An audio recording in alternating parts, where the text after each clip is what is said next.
So today we are with our lovely patient, Ms. Diana. We are placing 2 implants in position 1-4 and position 2-4. And the plan is to scan her right away after the implant placement so that we can make her temporary crowns immediately.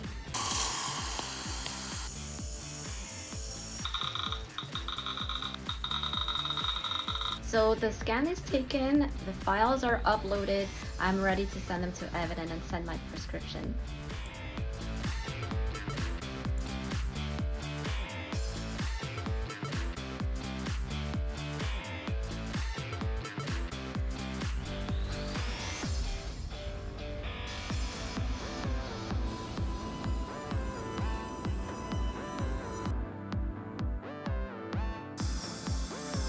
Can you bite down?